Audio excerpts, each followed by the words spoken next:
What's up, world? Welcome to a new episode of the BrandonJaneauShow. As you know, I am Brandon Janeau, and like always, on all podcast platforms everywhere, Brandon Janeau Show. Um, Social media platforms: Instagram, TikTok, Facebook, Threads, Brandon Janeau Show, and of course, like always, YouTube channel, Brandon Janeau Show. Shout out to all the new subscribers. Appreciate you guys for subscribing. Appreciate it, man. Hope you guys enjoy this because tonight this is I Bleed Sports. Um, crazy sports week. Uh, going down. So of course, I will be talking about football, both college and professional. I got my crazy six uh, of college football, my skeptical game of the week, my most interesting game of the week, my upset game of the week, and of course, the game of the week. Of course, for the NFL, I got my big four of week 8 coming into week 8, and of course, the levels of warning of week 8 for 3 NFL teams.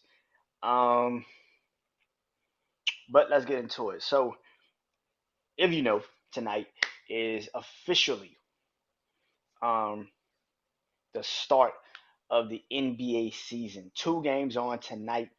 One is the Denver Nuggets raising the banners against the Los Angeles Lakers. The other one is no, the Phoenix Suns. I'm sorry, the Phoenix Suns taking on the new Phoenix Suns, which that really doesn't mean anything right now because Bradley Beal is not playing tonight.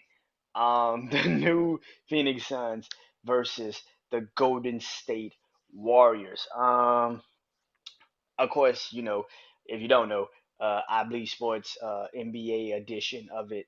I did the episode Sunday. It's out right now on all podcast platforms, so go listen to it. So I'm not gonna get too much into this, but I will talk about these two games in depth. Like I said, I start with the first game of the night, which is going to be the Denver Nuggets versus the Los Angeles Lakers. Um, if you listen to this episode, the episode that's out right now on all podcast platforms, YouTube channel, all that, you know that uh you know that I said that Denver is going to make the Western Conference Finals.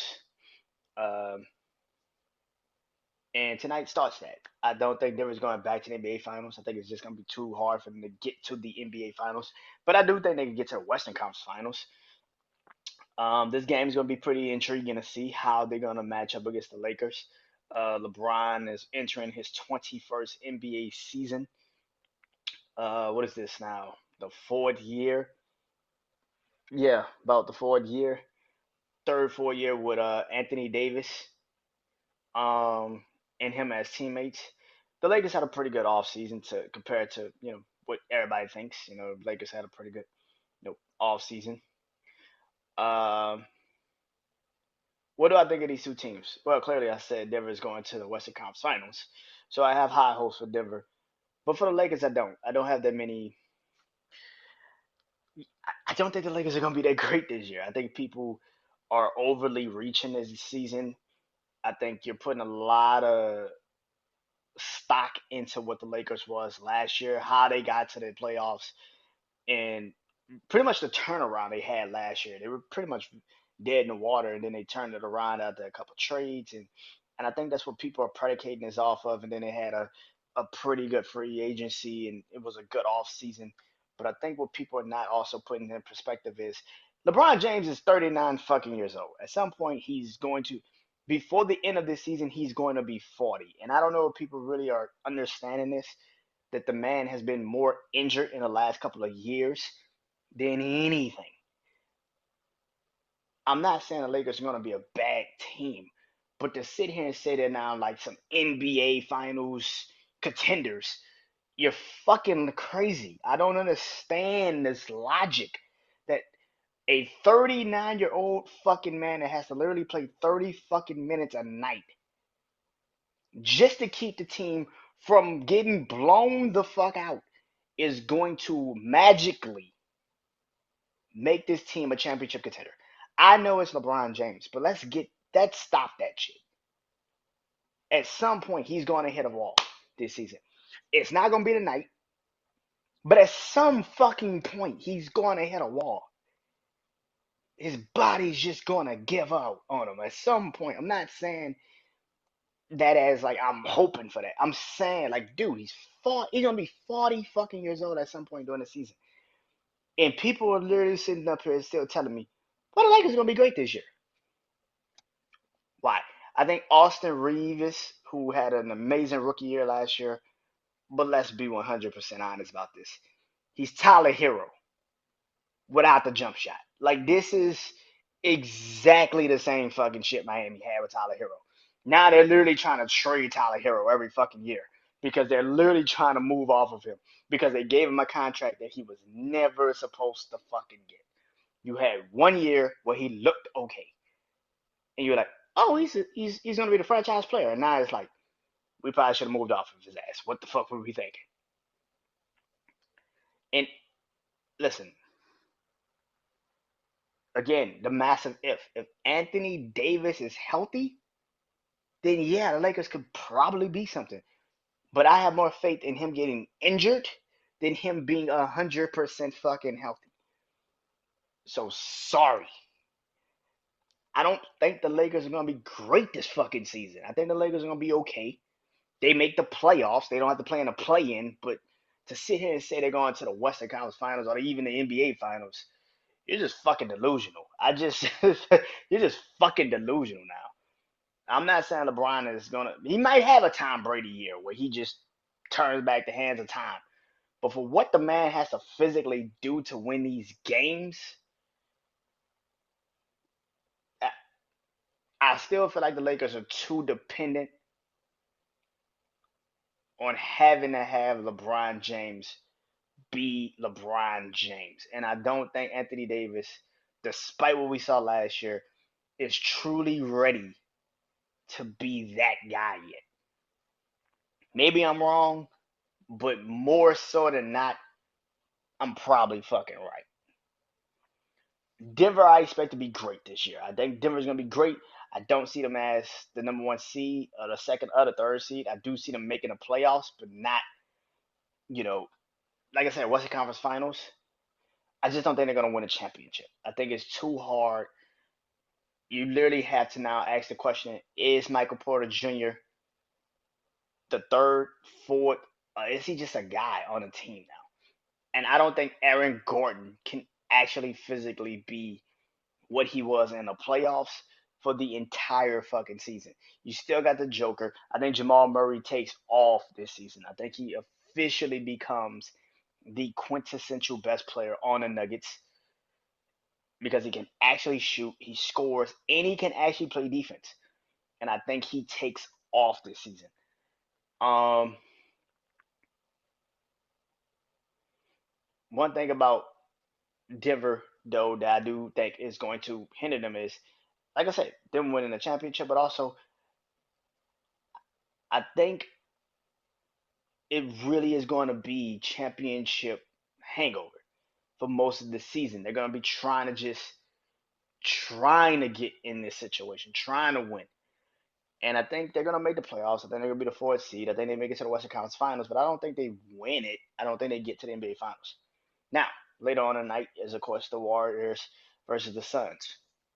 I expect the Warriors to get to the NBA Finals. I think the Warriors are the one team that nobody's really talking about.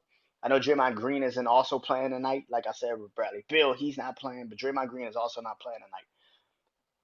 But I think that actually will show you who the Warriors are. Chris Paul is actually a way better step up than Jordan Poole. I don't think that Chris Paul is coming in to change anything. He's coming in to actually help and advance things. I think he actually helps Jonathan Kaminga and all these other players that they kind of needed that veteran ball handling presence. If you have not paid attention, every team Chris Paul has went to the first year he's been there, he's been the quintessential game changer. You don't believe me? When he got to New Orleans, he made us a great basketball team. So much so we were contenders in the Western Conference for years with him. David West, Tyson Chandler, Pedro Stojakovic. We were contenders every damn year with that man. Then he gets traded. He makes the Clippers immediately NBA Finals pretenders, but during that time it was contenders. We didn't think Blake Griffin was that fucking great. We didn't think DeAndre Jordan was that fucking great. But he made them look like, oh shit, this team could actually be something. You don't believe me? Okay, he gets traded again. This time, he goes to the Rockets and immediately gets James Harden to the Western Conference Finals. like immediately gets him there. Makes them immediately top tier contenders. And actually, people had this idea in their heads that they could actually beat the goddamn Golden State Warriors with Kevin Durant and Steph Curry. People were like, Chris Paul is that damn great. They could actually beat Kevin Durant and Steph Curry, Klay Thompson, and Draymond Green. They can beat that team. And here's how crazy it is. They almost did it. If he doesn't pull his hamstring, they probably get to the NBA Finals that year and they play the Cavs and they probably beat the Cavs. Then he gets traded again. He goes to the Thunder. The Thunder, who are literally dead in the fucking water. Nobody believes the Thunder is good. Everybody's like, these motherfuckers gonna be the number one pick in the draft that year. And ended up getting them into the fucking playoffs. Game 7 against the Rockets in the bubble and almost beats them. And then he gets traded to Phoenix. And then the year he gets traded to Phoenix, he finally gets to the NBA Finals. He makes them a contender. He makes Devin Booker, who everybody knew was one of the best players in the league.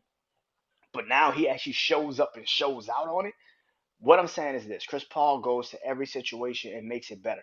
Now you're going to a Golden State team that's already champions, that already know how to win, and all you got to do is make Jonathan Kuminga and all these other guys, Moses Moody and all these other guys, actual stars, actually show up and play. And people are literally sitting up here and not even talking about Golden State. Are you fucking kidding me? Come on. I don't. I think Golden State is going to the NBA Finals. With that bench, whenever Draymond Green gets back and healthy, great. But if this is the last run for Golden State, you could not have asked for a better person to come in and help that bench get back to a solid situation. Because last year, that's what hurt the Warriors was the bench. They didn't have that bench that they usually would have, that depth on that bench. But now you add not just a player, a superstar, a all-star, one of the greatest point guards of all time. You add the point guard, Chris Paul, who has shown you over the years, it don't matter where the fuck I go. Get me players that could do something, and I will make them contenders. You're coming off the bench with that when you still have Steph Curry, you still have Klay Thompson, you still have Andrew Wiggins. You got guys that start in the NBA Finals and have won championships. And I'm supposed to sit up here and be surprised if the Warriors get to the NBA Finals? Okay. Their bench might be literally the craziest team. And they still got Steph Curry and Klay Thompson and they're playing in the starting rotation. What the fuck is going on, man? I think Golden State's going to make it to the NBA Finals. Now, for the Suns, I don't. I don't think the Suns are that great. Already starting off with Bradley Beal on the bench. He's injured. I think Devin Booker's going to have a great fucking year. But just like Anthony Davis and LeBron James, I expect Kevin Durant to get injured at some point. And that could make this whole team go fucking left. I like the Grayson Allen pickup, but if Grayson Allen is. What is Grayson Allen? Like, does he actually help the Suns or does he hurt the Suns? And you can say that about a lot of the players on the Suns situation. I like Nurkic coming to this team. Yusuf Nurkic coming to this team. I think it's going to be he's a great pickup. But a lot of the times in the playoffs when he was, you know, with Portland and they needed him to step up, he couldn't do what they needed him to do. And I think that is kind of what this is going to be for the Phoenix Suns. I think as good as Phoenix looks on paper, I've seen enough teams that look good on paper. They come out and they get their ass routed in the playoffs, and it seems like that's kind of what I feel about Phoenix. They're good enough to get to the playoffs. They're gonna be even good enough to maybe even get to the Western Conference Finals. but I don't think they beat the Warriors. I don't think they beat Denver. I don't think they beat Sacramento if they play Sacramento. I don't think they beat a lot of teams. Even, and I can even say this, even, I don't think they could beat the Lakers. And that's a hard thing for me to say. I don't think they could beat the Lakers because I don't think they're disciplined enough to beat the Lakers. I think they're young enough. I think they got the players to do it. But I don't know if they beat the Lakers because you're going to need some big bodies to stop Anthony Davis and all the guys they have with the Lakers. So, yeah, I don't know. But that is my take on those two games. I think the Suns Warriors game is going to be great tonight. High scoring. I expect it to be crazy. I expect the Lakers in the Denver game to be a little bit more defensive, chess matchy, but that's about, you know, what I assume. So, yeah. Now, here's the thing. Baseball. Oh, oh, oh. Well, the World Series is almost here. Friday uh, is the first game of the World Series. Well, we know one thing, and that is that the Texas Rangers are officially going to the playoffs, the AL, uh, champions, the American League champions. Um,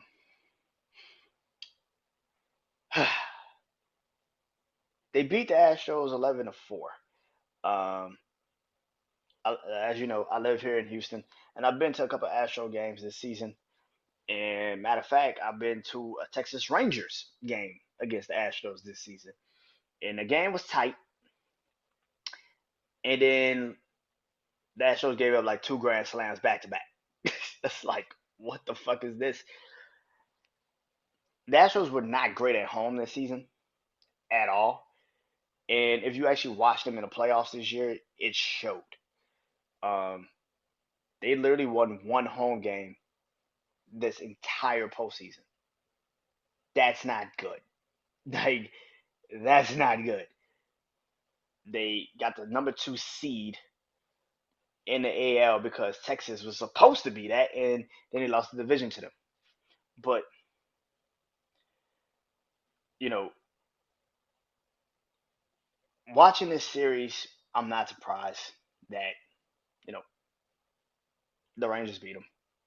The Rangers are supposed to be, like I said, the two seed in the entire AL conference, and they just somehow, some way, you know, they just somehow, some way lost late in the season. Literally, the last goddamn week they lost the division to the Astros.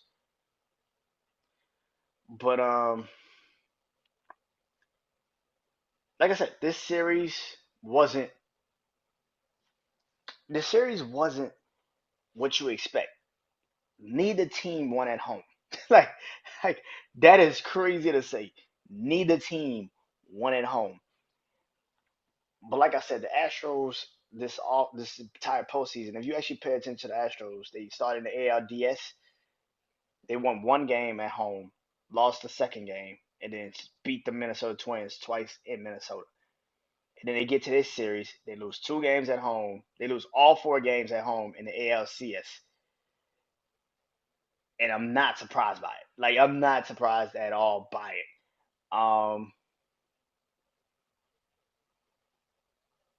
Yeah, I'm not surprised by that. I think that at the end of the day, and I said this I think last week.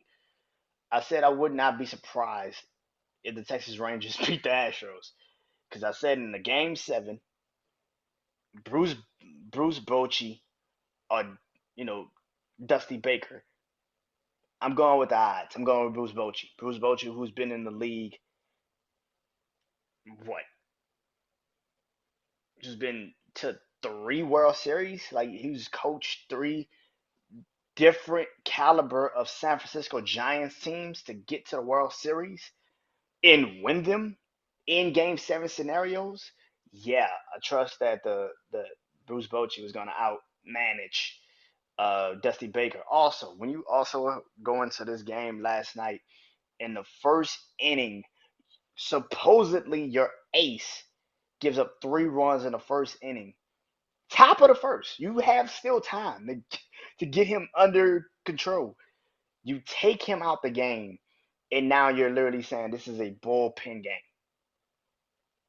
You don't have the arms to get there. On top of that, something I heard in the first series that they played against the Minnesota Twins was they don't have any left-handed pitchers in as a reliever.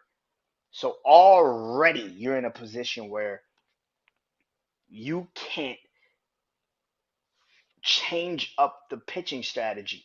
So you all you have is a bunch of right-handed relievers. That doesn't help you, especially if you're hitting going against switch hitters or right-handed. Like it just doesn't left-handed hitters. Like it doesn't help you. They didn't change anything, and I think this is the thing about this. If Dusty Baker is truly going to retire, which a lot of people saying this is the last time, the Astros are going to have to now get a new manager, which is not surprising. But the one thing that is kind of a little bit surprising is the fact that they're going to have to figure out who can come in and help this team.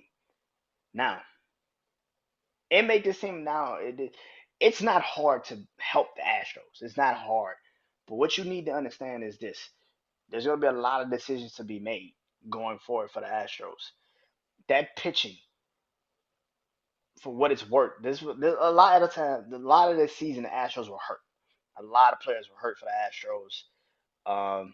When you had to trade and get Justin Verlander back, it's like I don't know about that, but yeah, I don't know about the Astros moving forward. They have to get a manager. I don't know who you go get. I really don't. To really come in and help you. Um, for the Rangers that are now going to the World Series, the first time the Rangers have been in the World Series since the early 2010s. Um, and I remember those teams. Adrian Beltran and Ian Kinsler and what I'm saying, all those teams. They didn't have this type of manager and players like they did then. I think this Texas Rangers team is way more equipped to be in the World Series than those teams were. They got to the World Series 2 times and couldn't even win them. So, yeah, I don't think that Texas Rangers team is compared to this one. This Texas Rangers team, I expect to be very ready for whatever comes. I can't wait to see what they're going to be in come Friday. I don't know what it's going to really be like. I know they got either way it goes, they're going to be playing at home to start off the World Series. So I don't know if Max Scherzer is going to be on the mound or Montgomery for the Texas Rangers. I think they're going to go with Montgomery. Um, but they will find out tonight, just like all of us will find out who they will be playing Friday night in the World Series. Um, because tonight it is Game 7 of the NLCS, the National League Championship Series, and that is the Diamondbacks versus the Phillies. Now I'm gonna be honest with you, I thought this would be a complete utter sweep. I thought the Phillies would beat the living hell out of the Diamondbacks, but the Diamondbacks are way more resilient than I actually fucking knew and thought. Um, the Diamondbacks went home and won 2 out of the 3 games at home, and then they had to win that one game on the road. Now they have to win another game on the road. And I don't know if they can do it. I don't know if they're going to win tonight.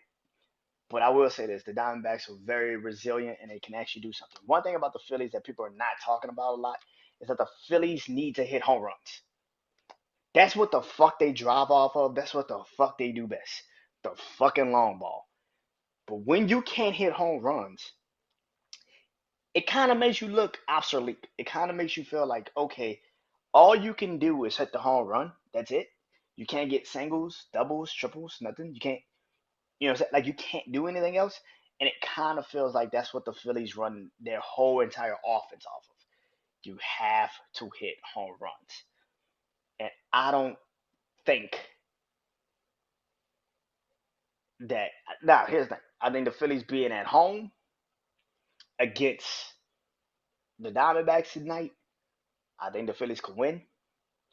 But when Aaron Noel gets on the mound last night and gets absolutely drummed by the Diamondbacks, it kind of makes you think about what the fuck are the Phillies going to be when it's all said and done.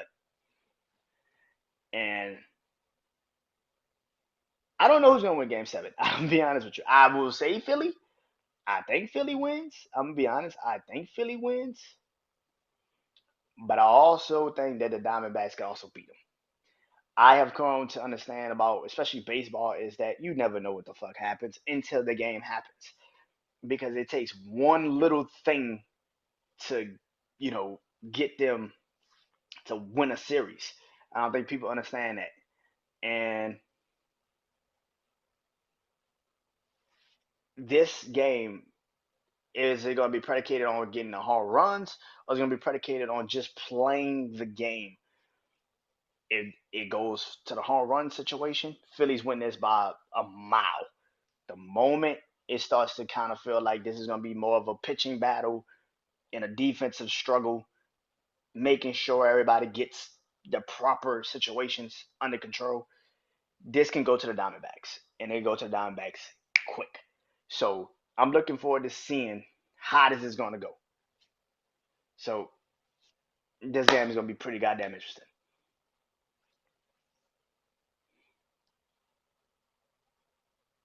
All right, basketball's out the way, baseball's out the way. Um, Now somebody that subscribed to my YouTube channel, appreciate you, man. Um, he actually sent me a comment, and he was like, "Well, I love this show, man, but are you gonna talk about the UFC hockey?" And I was like, "Well, UFC hockey just started, you know what I'm saying? So it's kind of hard to really get into the hockey stretch until maybe around, just like every off season, mid season of every league. It takes a minute to kind of like get into, that. But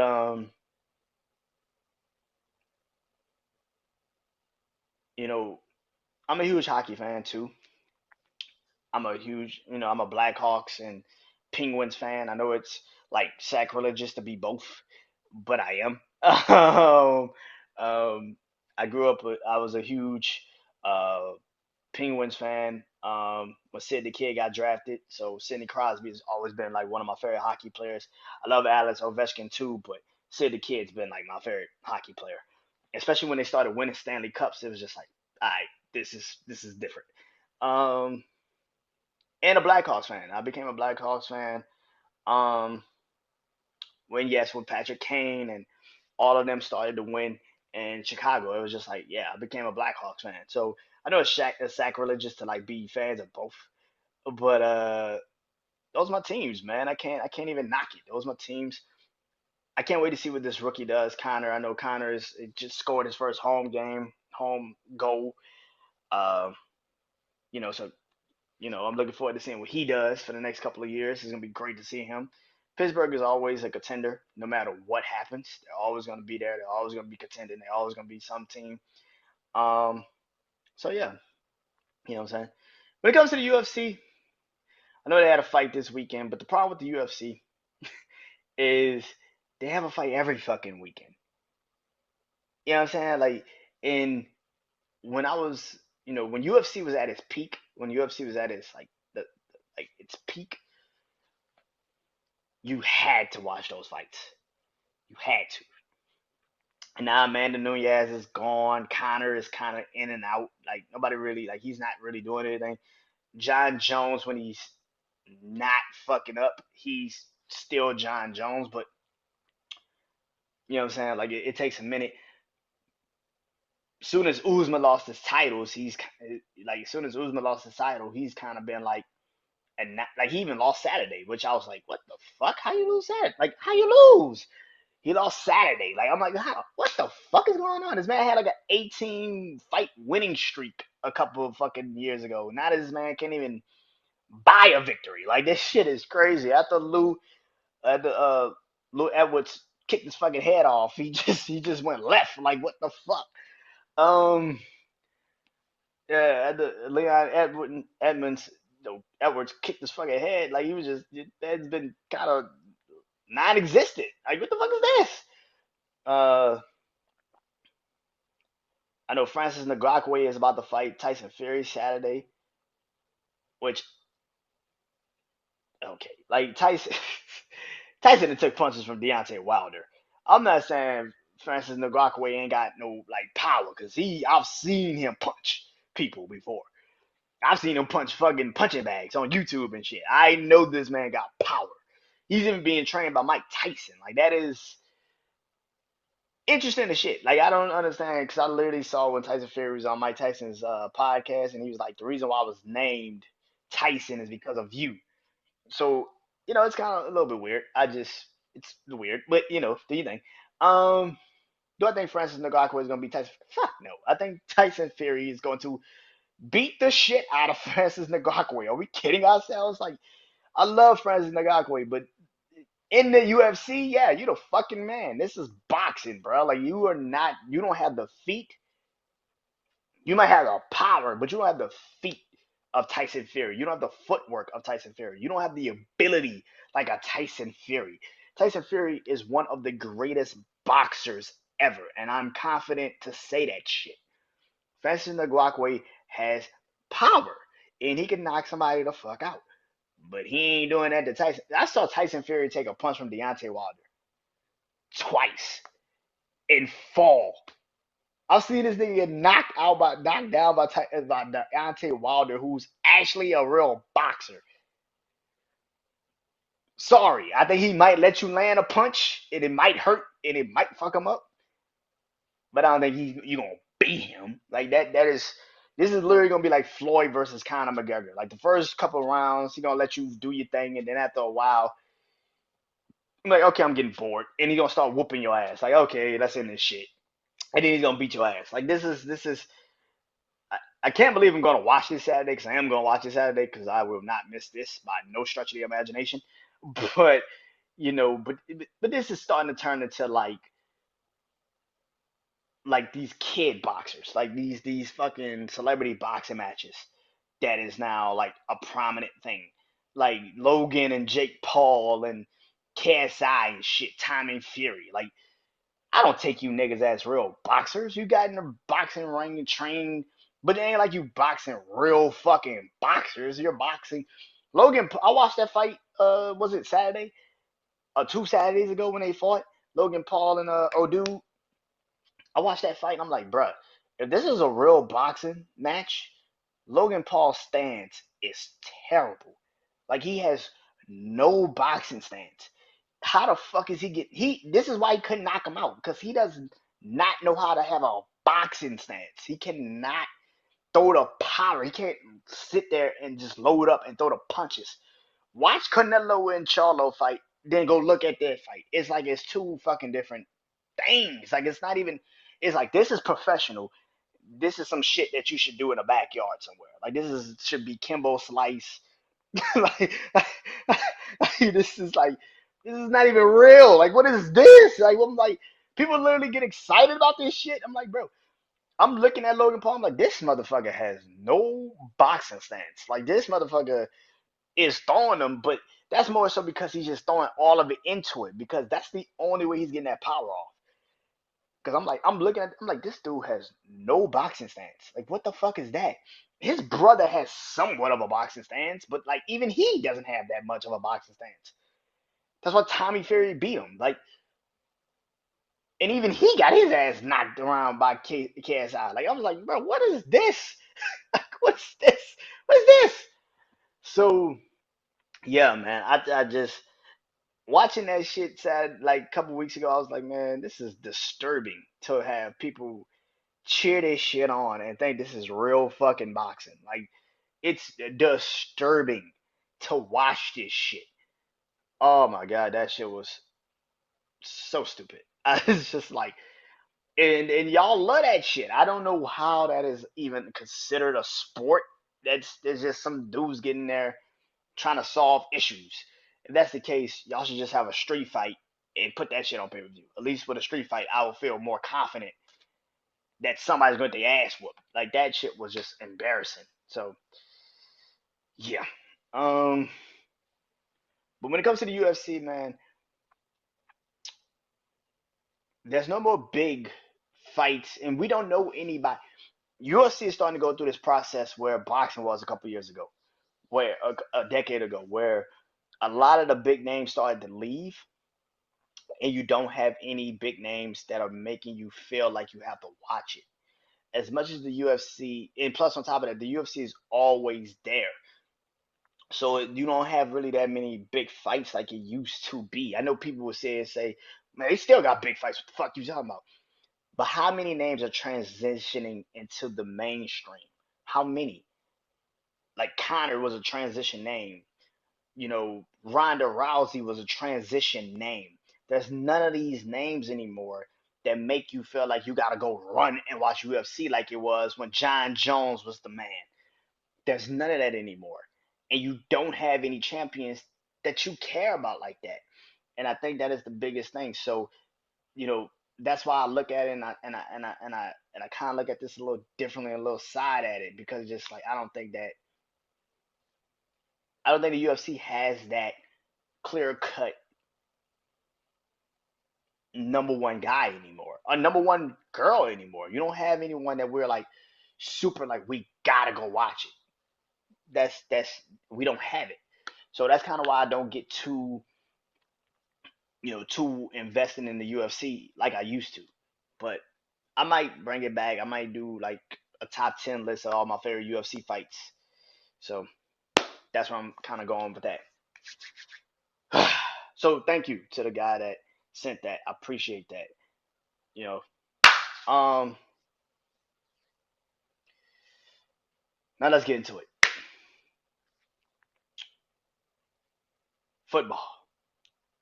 College football. Let's start with college first. Let me start with college first. One team in particular. And that is, well, not one team, at least one quarterback in particular. And that is Caleb Williams. Listen, I've been saying this for a while. USC is only gonna go as far as Caleb Williams goes. I've been saying that for a while. It's like every goddamn team.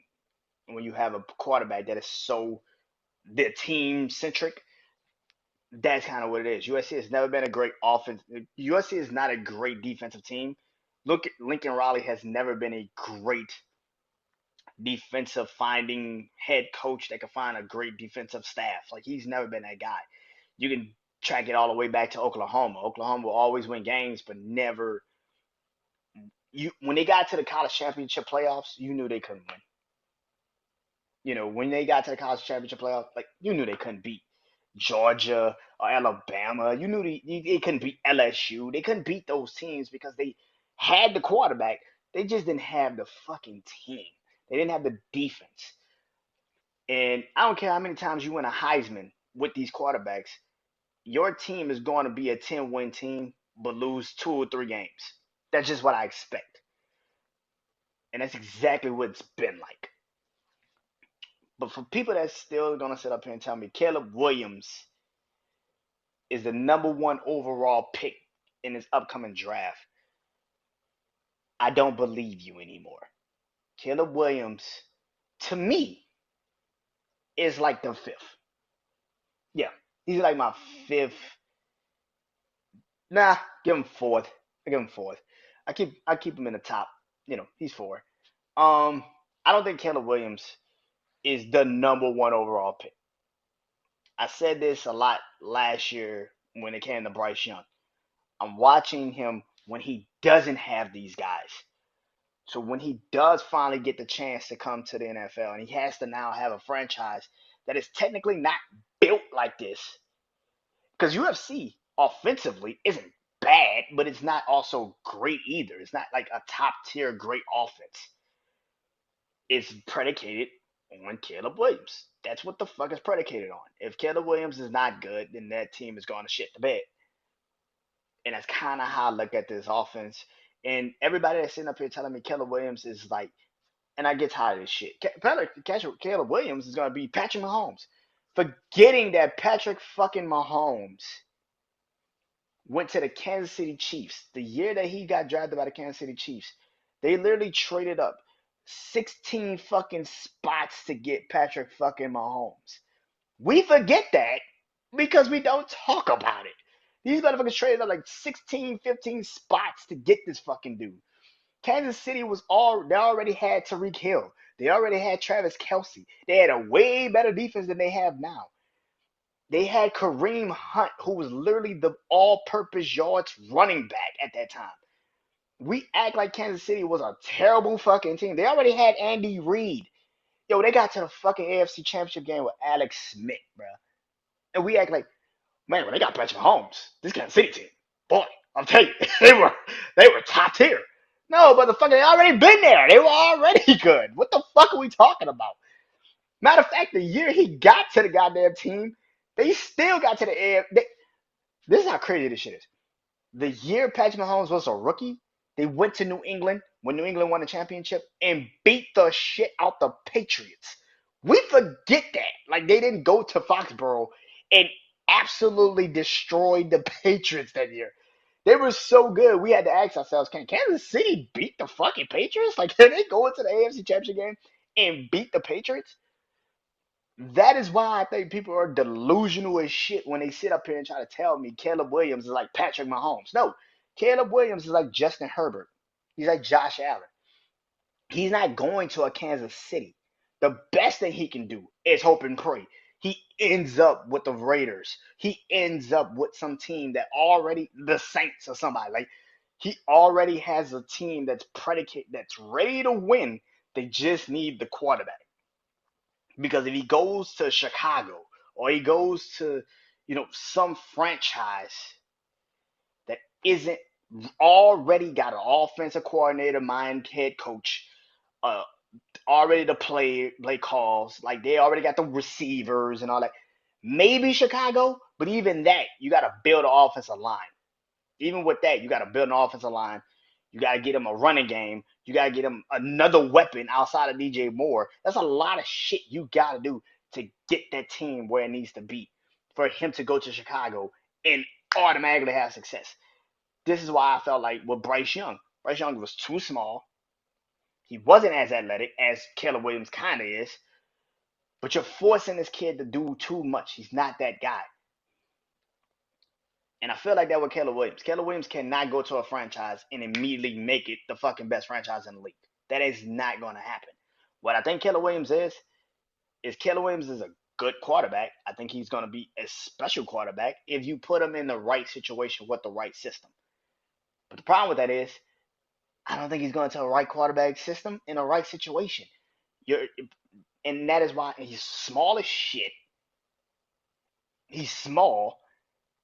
And you're going to put him in an offensive line. You're going to put him with an offensive line that don't know how to protect. That's a dangerous situation, man. Caleb Williams to me is the fourth, maybe fifth best quarterback coming out of the college football season, coming out of college this upcoming season. I know people already have put it in their heads because he had a great freshman year, forgetting the fact that he also lost 3 fucking games last year. Fuck the Heisman. I don't care about you winning a Heisman. Let's look at what the fuck, when the game matters, nigga, can you win us these games? You lost to Utah. You absolutely got destroyed by Utah last year in that Pac-12 championship game. That shit didn't make any sense. Then the other 2 games, you just didn't show the fuck up. Like, you just didn't have the game that everybody thought you would have. And I'm supposed to sit up here and say, but look at him. He could still go and he's going to beat it. No, he's not. And you're probably thinking, I think he's better than Drake May. I think he's better than Drake May. But if you ask me who I think Jaden McDaniels from LSU is better than him, I think Michael Penix Jr. from Washington is better than him. I think Jordan Travis from Florida State is better than him.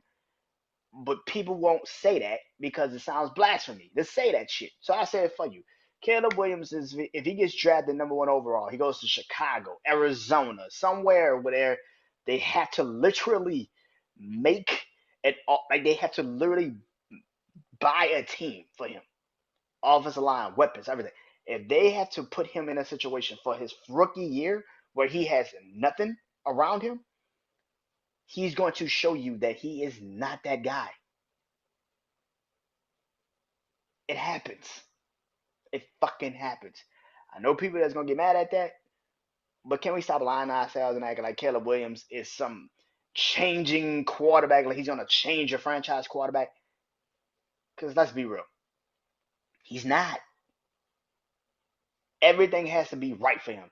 And just because, and I need y'all to understand something. I said this last year. I had Bryce Young going like 16th to the Washington Commanders last year.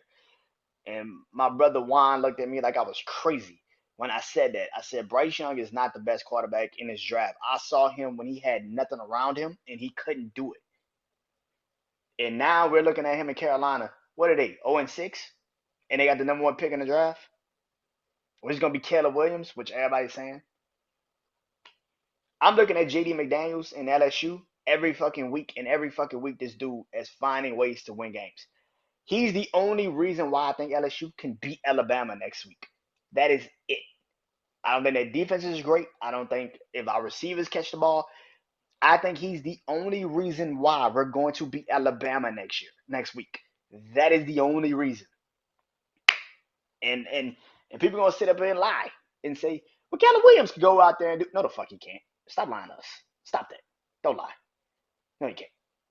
And and y'all gonna say he should be the number one overall pick. Why?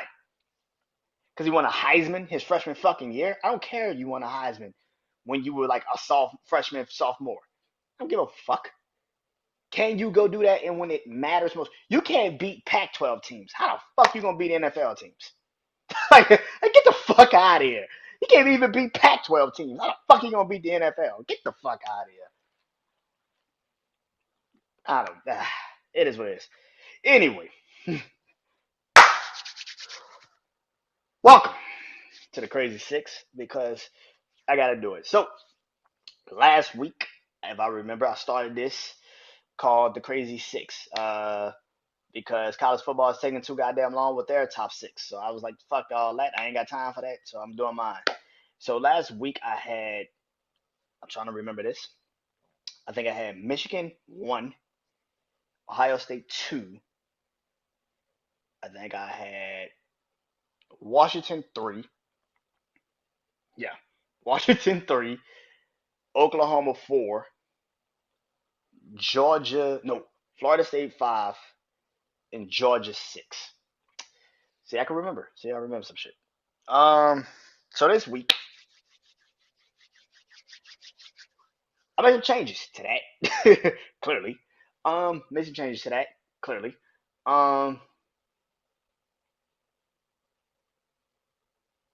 except for the first two. The first two are still the same. Number one is Michigan.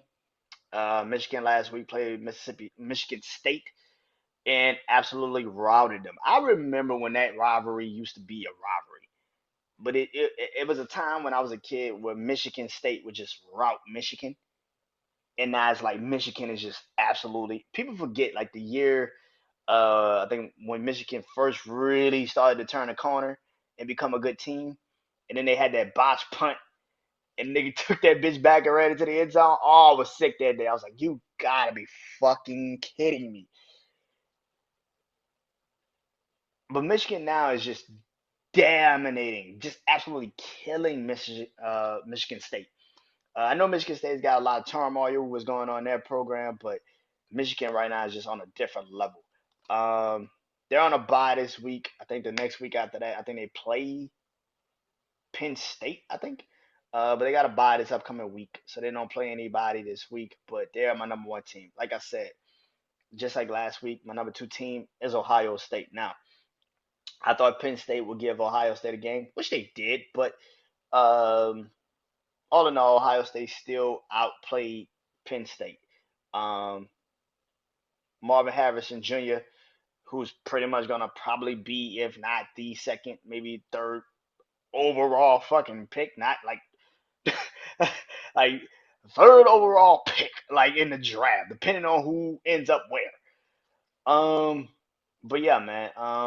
Ohio State beat Penn State in Ohio State last week, 20-12. Um, defensive game. Marvin Harrison Jr. did his thing. I still don't believe in Ohio State, man. I think when they go to the big house because they got to play Michigan and Ohio State, so I want to see how that game is going to look. Um, and I think Michigan is just too good, and I think they can actually beat Ohio State again. I just don't trust Ryan Day in those types of games. I think he's just not ready for that. But all in all, man, Ohio State is 7-0, and they play Wisconsin this upcoming week. I think they play them in Wisconsin, if I'm not mistaken. But it doesn't matter where they play them because as good as Wisconsin defense is, they have no offense, and it's gonna be a classic Big Ten game where Ohio State just has the weapons that will push them over the top, while Wisconsin just doesn't. Um, Now this is where it changes. So last week, like I said, I had Washington at 3. Well, they're not third this week. Very scary game. I'll talk about that in a couple of minutes. But my number 3 team is Florida State, who jumps from the 5 spot to the 3 spot. They beat Duke last Saturday night. They moved to an impressive 7-0. Um, I think it's a cakewalk right now for the ACC championship game. I don't think with Miami losing their quarterback and North Carolina finally losing to Virginia, I don't think anybody really scares Florida State. I really feel like if Riley Leonard was maybe healthy, then yeah, maybe Florida State probably loses to Duke. But since he wasn't healthy, Florida State capitalized on that. Um, I think Florida State, as much as Florida State, um, as good as Florida State is, I still don't think that they're. I still think they got a lot of flaws, but I don't think they're gonna show up anytime soon because they're not playing top competition. They play Wake Forest this upcoming week. I think Florida State beats Wake Forest kind of obviously. I don't think Wake Forest has a chance, but I do think that Florida State can be a victim of their own product, which is you know pretty much trying to not put Jordan Travis in too many crazy situations and make their defense win. Sometimes against certain games, certain teams, especially in the ACC, where these kind of teams that we don't really talk about that much, like the Wake Forests and the Purdue's and shit like that. And they well, Purdue's in Big Ten, I'm sorry, but Wake Forest and Louisville, who gave them a game earlier this season, and Virginia last week beat North Carolina, or even a Virginia Tech, like those teams that we really don't talk about anymore in the ACC, they can always pop up and beat you, and you'll be like, what the fuck happened? So Florida State, I think, can be a product of their own success, could create their own failure. I think if they go into this game and think, oh, we're just gonna beat them, you can find yourself in that same game you had against Louisville, where a lot of that game was predicated on just not trying, or Clemson. A lot of that game could be just predicated on just trying to out. If you come in with this cocky demeanor that you're gonna just beat this team, you can lose. It's pretty much what I'm saying. Coming in at number 4 is the Washington Huskies. Um, yeah. Um, Washington drops from 3 to 4 to me. Like I said, scary game. Play Arizona State. Play Arizona State. Uh, Last week, 15-7. I don't think that's really a reprimandum on what Washington is. I think they kind of came in maybe a little bit overconfident, and it showed. Uh, Washington playing Stanford, who I think they played last week. I can't remember if Stanford played last week, the week before, but the week before they played Colorado, and beat Colorado, came back and beat Colorado. So um, I think Washington is still one of the best football teams in college football. Michael Penix, the receiving, I think with Michael Penix, that offense is still one of the best. That defense is still one of the best defenses in college football, which people don't talk about. But that Washington defense is something to behold.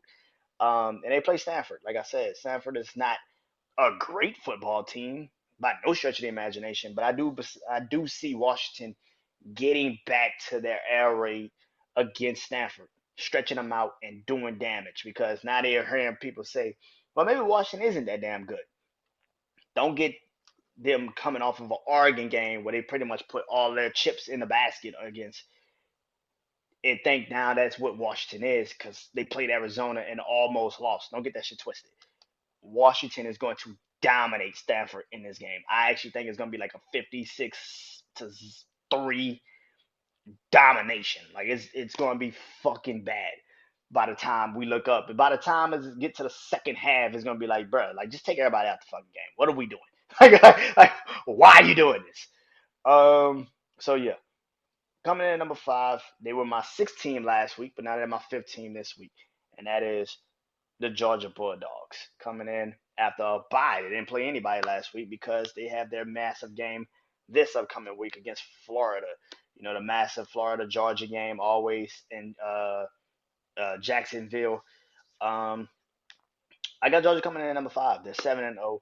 I'm really waiting to see what Georgia's going to look like without their best offensive weapon.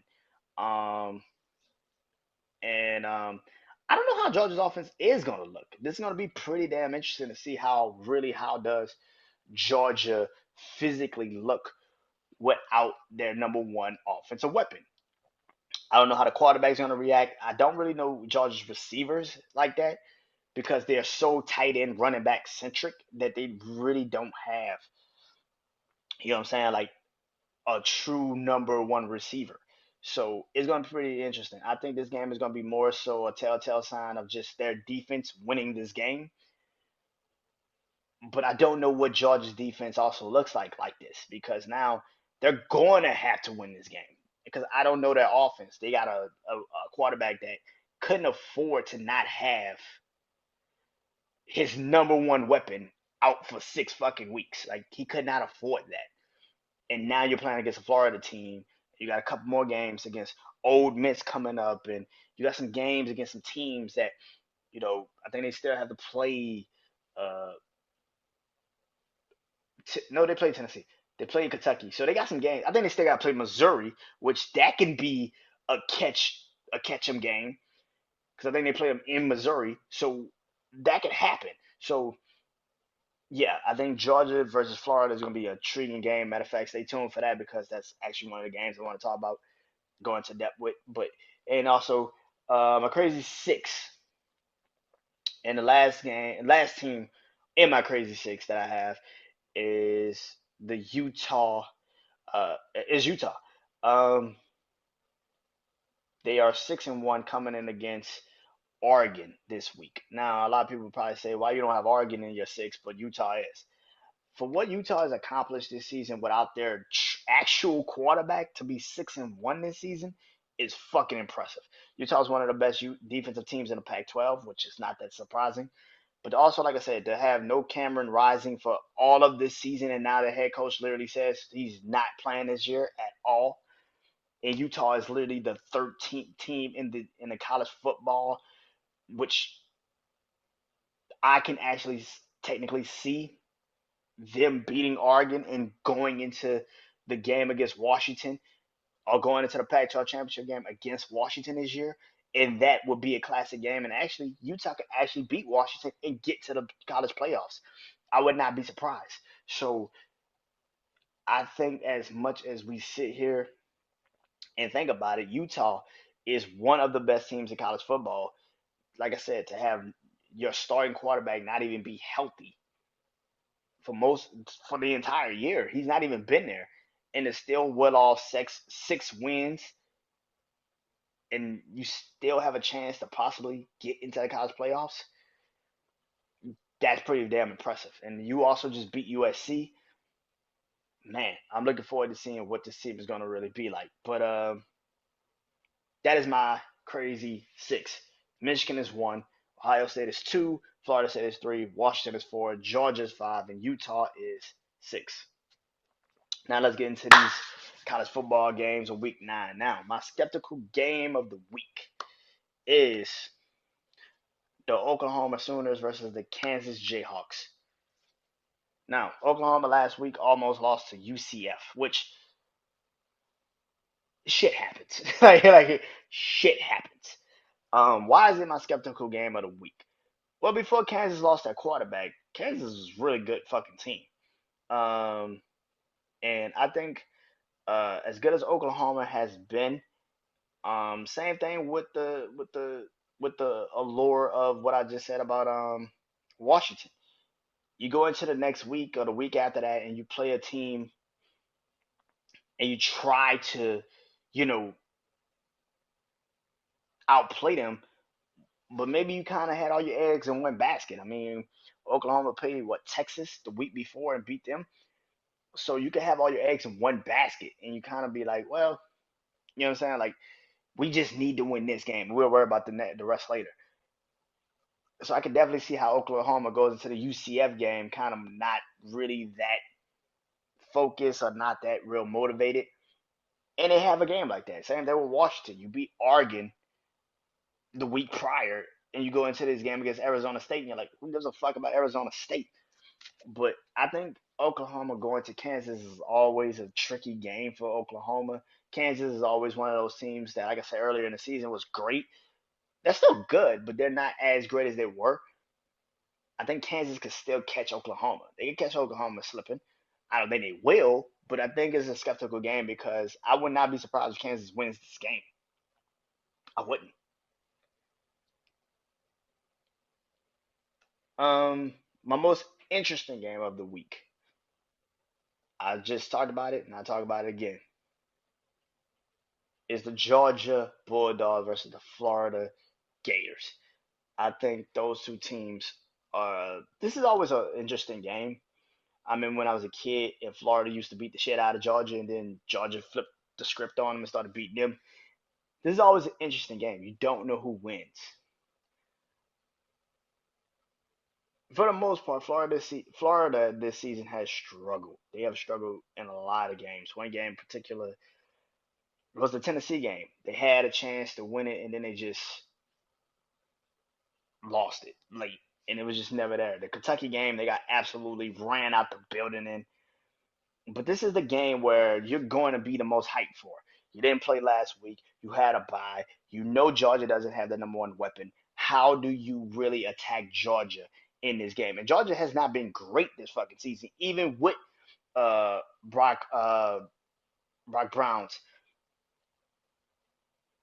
So now that you have him not even in the game, you don't really even have to plan for him if you're Florida, and you have Washington who's in the NFL now.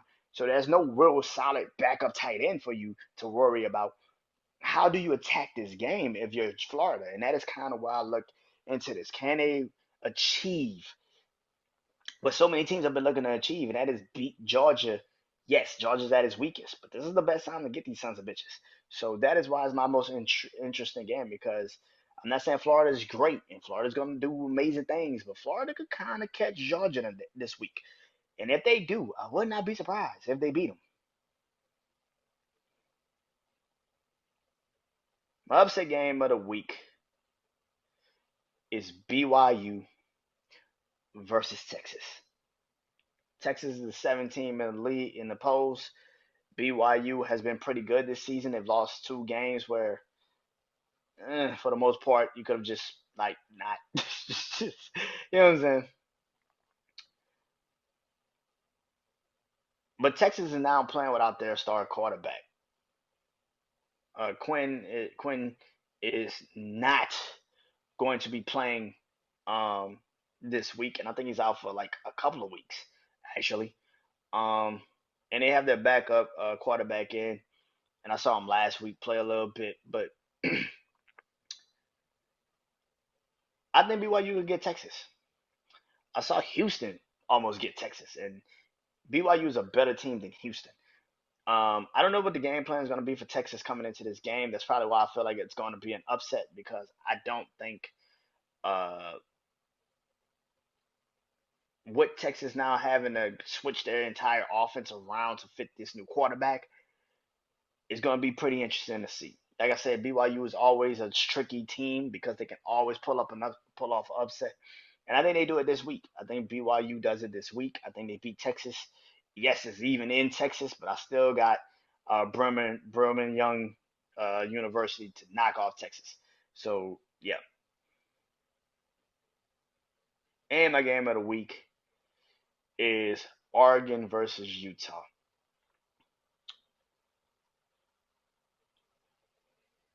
I like Oregon a lot, somewhat. I'm not gonna lie. Why am I lying? They're decent. They can play. They can do some things. Um, but I think, like I said, when I talked about Utah for my crazy six, Utah's a team that nobody talks about, man. This is a fighting football team. They play hard every fucking week for a head coach that, again, has no that his number one quarterback, his guy, Cameron Rising, from the beginning of the season, he hasn't had him. And for some apparent reason, he's found a way to win six fucking games. I like Oregon, but not that fucking much. Like I said, Bo Nix will eventually have that one game where he lets down the team. He hasn't had it yet, but this week it could be this game. I do not think Oregon is the best Pac-12 team. I always thought they were the third best team in the Pac-12 behind Washington and Utah. So I'm not surprised that Oregon lost to Washington, and they're going to probably lose to Utah. I think Utah is good, but I would not be surprised if Oregon also wins this game because eventually your backup for Utah will have to show up in certain moments that your starter would always show up in. And I don't know if Utah's quarterback. I know he lost already, but I take into consideration of what last week was, particularly him having to be on the road against the UFC Trojans, and he actually led them down the field to get the game winning field goal. So it could happen. I mean, he's been now in more tight spots than Oregon's been in more than Oregon's been in tight spots. So I would not be surprised if they somehow, some way, find a way to win this game. So Utah Oregon is game of the week clearly, and it kind of feels like whoever wins this game is pretty much just falling into who's going to play Washington in the Pac-12 championship game. That's pretty much what it feels like. And I can't wait to see that. Now, let's get into it. Now, the big boys, the NFL. I said this earlier on my Instagram is on, like I said, BrandonJaneauShow. I posted this, kind of put in my stories, and I also posted it on social media on my Instagram page. It's getting to the point in the season now where you can flex these fucking games out. I don't want to see any of these games. Sunday night, we got literally the Bears and the Chargers. Who the fuck wants to watch that game? Especially if Justin Fields not playing. I don't want to watch that. I don't. I'm good on it. I'm okay. I'm good. This is cool if it's week two, week three, we can't complain. But when you got a game like Cincinnati and San Francisco right there also late that day, why not just tell them, hey man, warm up 3 hours later? Like why do we have to watch this bullshit game? I don't I'm so not ready for this game. I don't want to see it.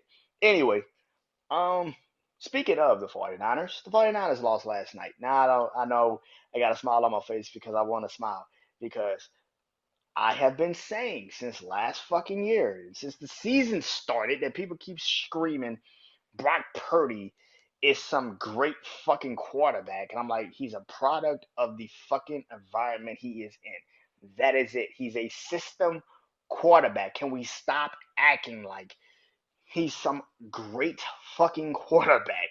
He's a product of the system he is in. That is all. Just like Jimmy Garoppolo, just like they tried to make Trey Lance, just like they have made other quarterbacks. I saw Nick Mullins do good in his offense. I don't give a shit that Brock Purdy can move the ball. Can he win you the game? And this is why I kept saying the 49ers, no matter what I don't give a fuck how people felt. I kept saying the 49ers are going to run up against a team that just has the quarterback and they have the defense and they have the ability to beat you because your quarterback can't make those throws when he needs to. Now, all day, this all day has been let's try to not say Brock Purdy was the reason for them losing last night. Yes, Kirk Cousins went all through for 300 some yards. But here's the thing about the San Francisco 49ers. This is why I've always said San Francisco wasn't that great to me. And I kept saying, even when I had them in front of the Eagles, in front of all these other teams, I said, if I was to put them on the field against one of these teams, I still would trust that other team to beat them because the 49ers are just not that great. They're now on a 2 game losing streak, and people are trying to figure out what the fuck happened. Last week it was, well, Brock Purdy drove them down the field, and their rookie kicker just missed a field goal. Okay, and this week he had 2 drives. The last 2 drives the 49ers had the football, he threw 2 picks. He threw 2 picks. And I heard all day that, well, they didn't have Debo Samuel. That ain't the only reason. He also didn't have Trenton Williams, and that's the main reason. I felt like this when it was a preseason and I saw the Raiders dominate the 49ers offensive line. I said, if Trenton Williams go down at any fucking time, this team is going to fucking struggle. Holy shit, look at that. They are struggling. As good as the 49ers are, they're not that fucking great. They're still a product of what the fuck Kyle Shanahan puts out there. This is why you drafted Trey Lance, because you wanted something just in case the game went left. You needed someone to throttle it up and push your team over the threshold. Brock Purdy is not it. Brock Purdy is the last pick of the draft. He was never going to be that guy. I see people now trying to make excuses. Is this a speed bump, or is it just until you get Trenton Williams and Debo Samuel back, the 49ers are going to struggle. Point blank, period. They're going to struggle. That defense is what I've been saying. The defense of the 49ers is literally the Tampa Bay Buccaneers defense of the last couple of years with Tom Brady. That front seven is amazing. But if you could get past that front seven, that secondary is fucking awful. They cannot stop anyone. If you don't believe me, they let a rookie in Jordan Addison have damn near 200 yards receiving last night. You now play the Cincinnati Bengals this week with Joe Burrow, Jamar Chase, T. Higgins, who should be healthy enough to play, and Tyler Boyd. And I'm supposed to sit up here and think the 40 fucking Niners are going to beat the Cincinnati Bengals. Coming off of a bye week, by the way. Yeah, good luck. Good fucking luck. Anyway, my big four of this week. Here we go.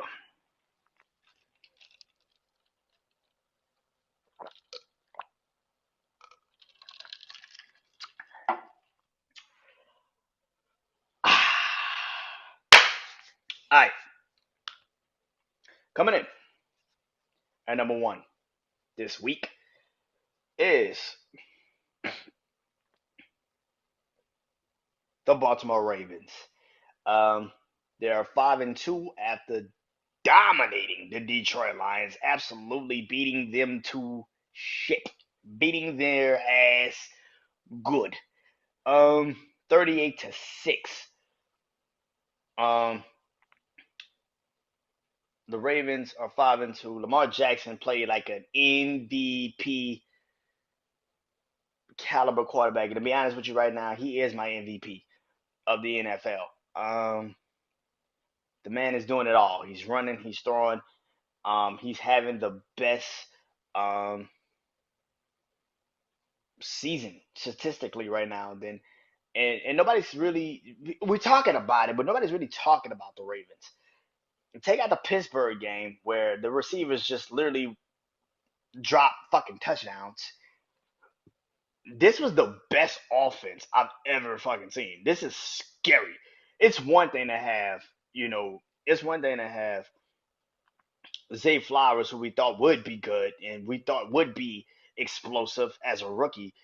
But if Odell Beckham is healthy and he's moving like he's moving, and Rashad Bateman is catching fucking passes, and you still got Mark Andrews out there doing what he does, then my fucking God, this is different, man. It doesn't matter who the running back is, because at the end of the day, the running game is Lamar Jackson.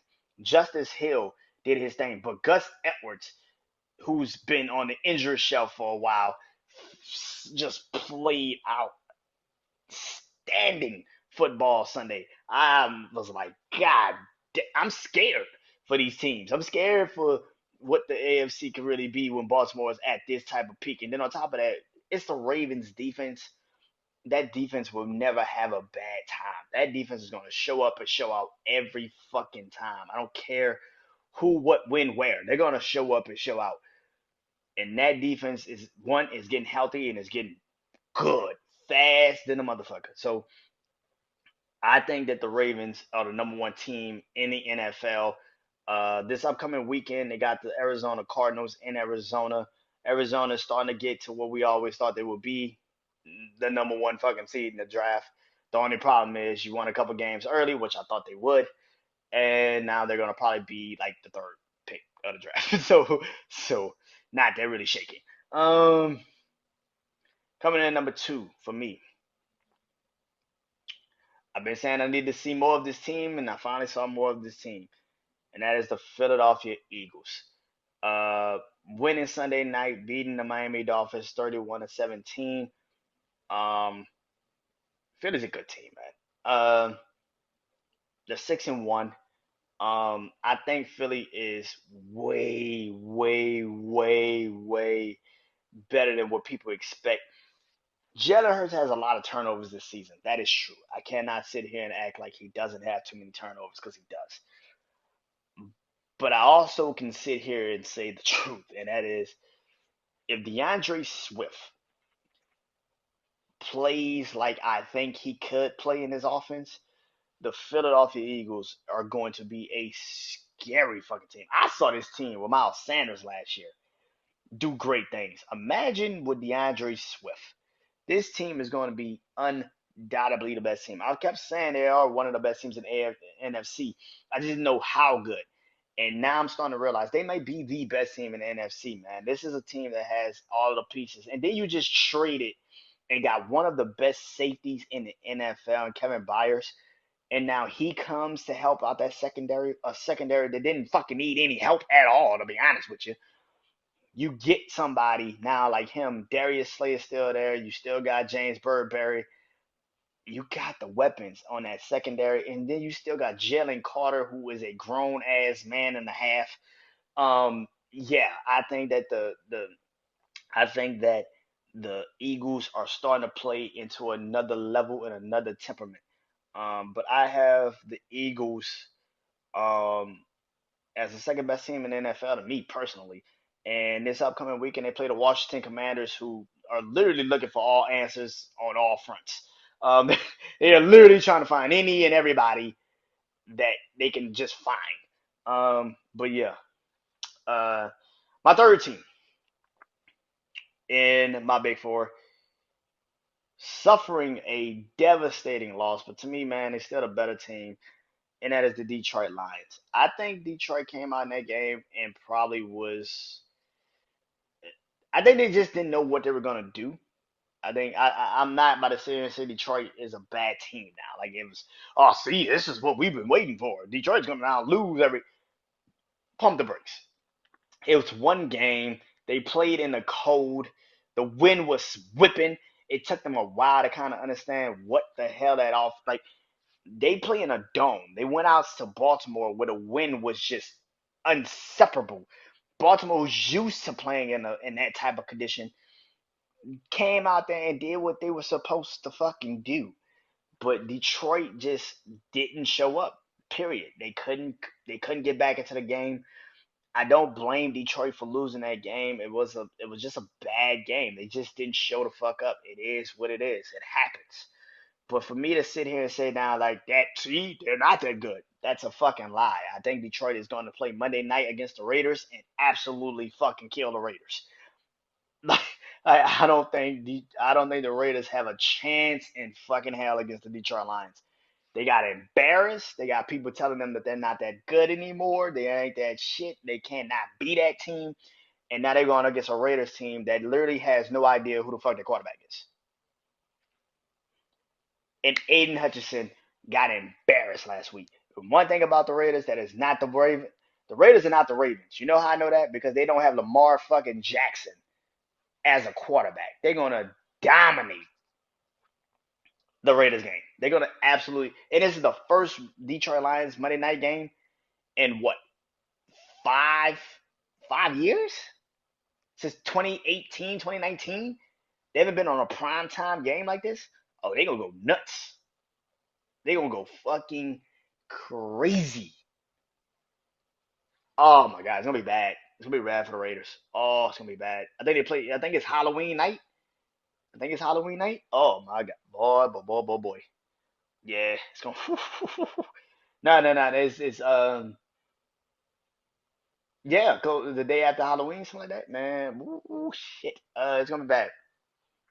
Yeah, it's gonna be bad. The night, yeah, like the day before Halloween, it's gonna be bad. It's gonna be bad for the Raiders. They're gonna wish that it was Halloween because the way they about to get their ass beat, you gonna think it was Jason, Freddy, and Chucky all on the field because they gonna leave bloodshed on that fucking field. Boy, it's gonna be bad. It's gonna be bad. Oh, it's gonna be bad for the Raiders. And coming in at number 4, making their first appearance on this list is the Kansas City Chiefs. Now, I know people are probably thinking, why the fuck Kansas City hasn't been on the list all this time? They're 6-1. They beat the Los Angeles Chargers uh, last week. 31-17. They play the Broncos this upcoming week. Why hasn't Kansas City been on my list? Well, it's very simple. Because I don't think Kansas City is a good team. I don't think they're a good team. I think they're fortunate enough. I think they're fortunate enough um, to have played the schedule they played. The one time they played a good team, Detroit, they lost. The Jets had Zach Wilson. If Zach Wilson, let's say 2-3 weeks later was to play Kansas City that night, the Jets would have won that game. You played Chicago before, well, whatever that is. You played Denver, who literally sucks. Like that team offensively is god awful, and the defense ain't no better. So the 6 games you've won, Minnesota. So the 6 games you have won, tell me a team you beat that I'm like solidified. Like, yeah, they beat that team. That's a good team. Not one. And the one time you played a team that can actually have a defense, have an offense, can actually stop you, you lost. Kansas City's not great this fucking season. People want to lie and say, well, Kansas City's really good. No, the fuck. They're not. They're not great this season. Patrick Mahomes, excuse me, and even Patrick Mahomes hasn't been great this fucking season. Once you play teams that can literally solidify that they need to just stop Travis Kelce, the Chargers did a better job on Isaiah Pacheco than I thought they would do. But once you start playing teams that can stop the run game and stop Travis Kelce, this offense has nothing to win games. The defense just lost Nick Bolton, which isn't that surprising or that shocking because they played a couple games without him already. But if he really does, and now he's got like I think a dislocated wrist and he's out for like 2 months. I don't know what this defense is gonna look like without him. That linebacker core without him for 2 months. You only had to play without him for like 2 or 3 games, not 2 or 3 months.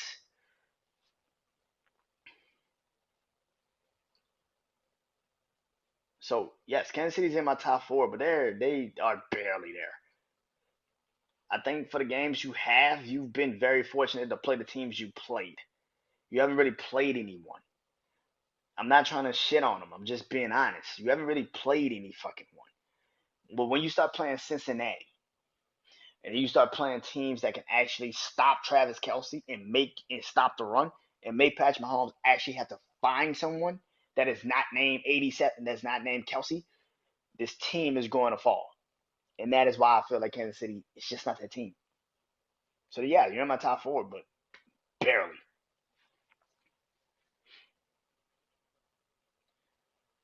Coming in, my levels of warning of NFL Week 8. Now, you know I do this three: yellow, orange, red. Yellow is caution, orange is panic time, and red is just DOA. So let's get into it. My yellow team this week, my caution team for Week 8 is the Miami Dolphins, coming in at 5-2. I know people are gonna be up here like Miami. Now Miami actually played their ass off against Philly Sunday, but the one thing about Miami that I've always felt is, like I said last couple weeks, as good as Miami's offense is, that defense is still struggling, and that offensive line is still not great. And now that you don't have really a running back like that can really open up the space. And now also Jalen Waddle, who is dealing with a back injury. I don't know how good Miami is. It's literally now just it's like Kansas City's offense. It's very, Tua Tariq dependent. It's literally that's the entire offense. And if you stop it, then you're probably good on it. You're probably in a good situation. And I think Miami right now is in a very precarious situation. And this upcoming week you play New England, but New England has the defense that can actually stop you. And I think that that's kind of why I feel like if they can, and now knowing that probably Jalen Waddle might not play because of a back situation, if that is the case, I think New England could probably get Miami. I'm not gonna lie. My orange, my panic team is the Raiders. Coming in at 3-4. Um, like I said, you play Detroit this upcoming weekend on Monday Night Football. The reason why the Raiders in my panic time orange is because you should have started the rookie against the Bears. I don't know why you did Brian Hoyer. That was so stupid.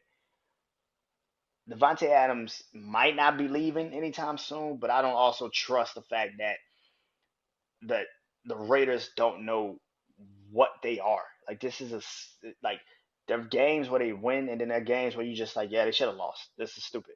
You got beat by a rookie, an undrafted rookie from Shepherd College in West Virginia, and it's not like you got beat by him. He outplayed a fucking what 15-year fucking veteran. Like Brian Hart has been in the league for like since like 2009.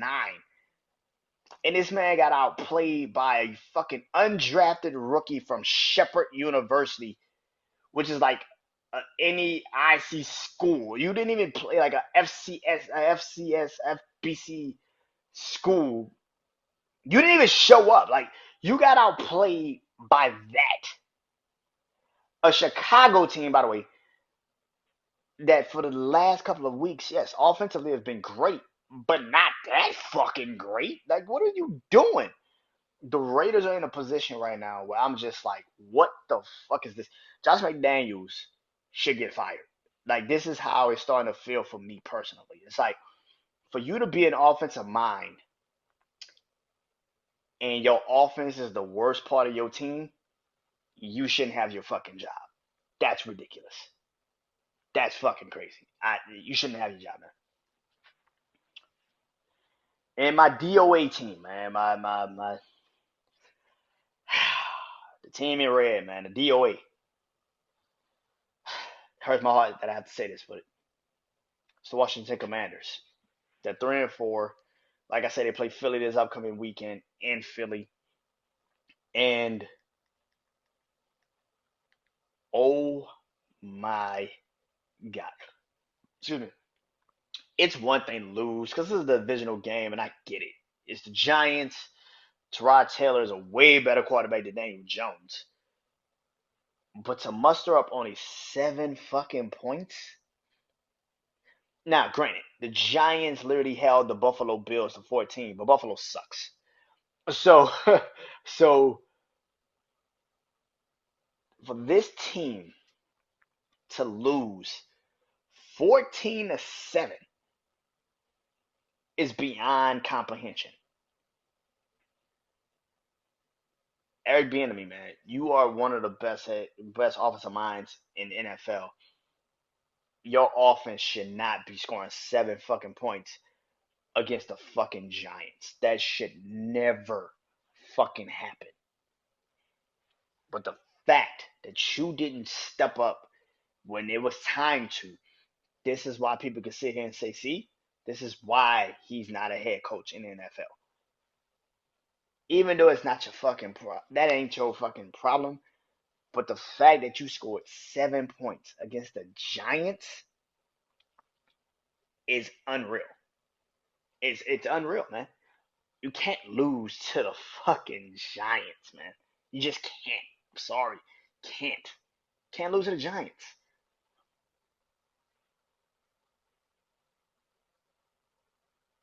Brian Robinson should have been a number one running back, but you're still using Antonio Gibson as that. Okay, do it. But when you have weapons like Scary Terry, Terry McLaurin, Curtis Samuel, Jahan Dotson, Logan Thomas, and your offense scores 7 points, that that's beyond mind-boggling. And I've been saying this since last year. Ron Rivera needs to get fucking fired. Like, this is ridiculous. Your defense, which you are supposed to be a defensive minded. I don't give a fuck Jack Del Rio is calling your defense. Your ass is supposed to be a defensive minded head coach. You should know how to get your defense motivated. The fact of the matter is, this defense is struggling and is continuously struggling because your ass don't know how to coach no fucking more. That is a problem for me. Listen, man, you survived cancer. 100%. That is the most honorable thing ever, man. But I think you should have gave up coaching at that time. Because now I think you see the game of football as something to cherish. And I don't know if you're going as hard as you used to go as hard, maybe when you was coaching Carolina. I don't know if you're doing that because you have a new lease on life and you look at it differently. And I respect that because I know that feeling. But for you to be the head coach of this team and y'all can't win games like this when you have a guy like Chase Young and Jonathan Allen and Deron Payne and Montez Sweat, that's the front four, and you can't even win games? What? What? That's crazy to me. That's unacceptable. I don't get it. And maybe I never will. I don't know.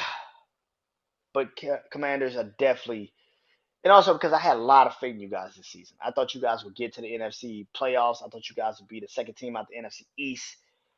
You still have a chance, but it just feels like the time is running out, and you got to figure it out very soon. Yeah. So hope you guys enjoyed this. I'm about to go watch basketball and baseball tonight. Until next week, hope you guys enjoy this. I'm Brandon Janeau. This is I Bleed Sports. Good night. See you next week. Peace.